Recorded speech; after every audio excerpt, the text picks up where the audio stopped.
How can I stop my motorcycle from bottoming out? Imagine hitting a bump or braking hard and feeling that harsh jolt through your bike. That's what bottoming out feels like, and it can be pretty unsettling. When your suspension compresses all the way to its limit, it's called bottoming out. It can cause damage over time and make riding less comfortable. The good news is, you can prevent this by fine-tuning your suspension setup. Let's walk through how to do that step by step. First, understanding your suspension parts is key. The main players are preload, compression damping, and rebound damping.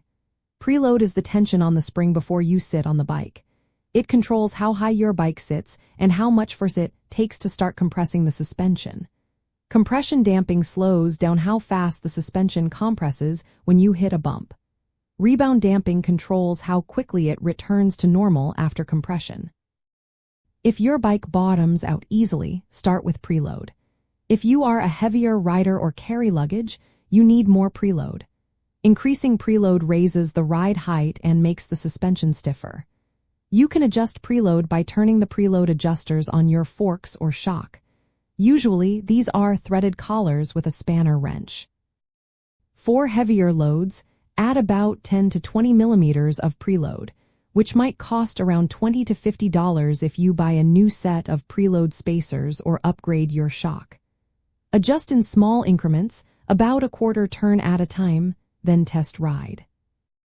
Next, look at compression damping. If your suspension compresses too quickly over bumps, increase the compression damping. This can be done with the adjuster knob on your forks or shock. Turning it clockwise usually makes the damping stiffer. Be cautious not to set it too high, as that can make your ride harsh and less responsive.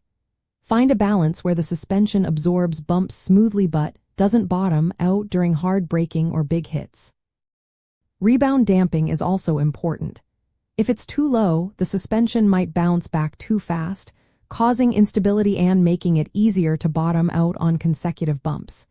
If it's too high, the suspension feels sluggish.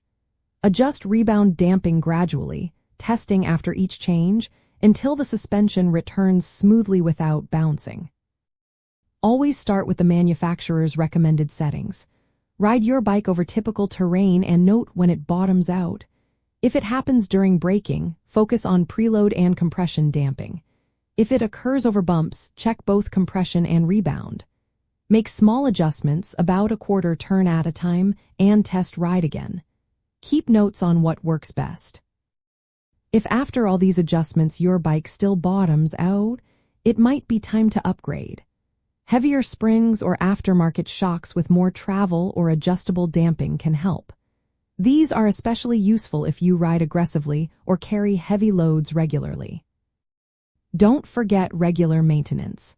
Worn-out suspension parts, old fork oil, or leaking seals can reduce performance and cause bottoming out. Check and service your suspension as recommended by the manufacturer. Fresh fork oil and new seals can make a big difference. In the end, stopping your motorcycle from bottoming out is about matching your suspension setup to your weight, load, and riding style. Start with factory settings, make small tweaks, and test ride. If needed, upgrade your suspension components. Proper setup makes your ride smoother, safer, and more enjoyable.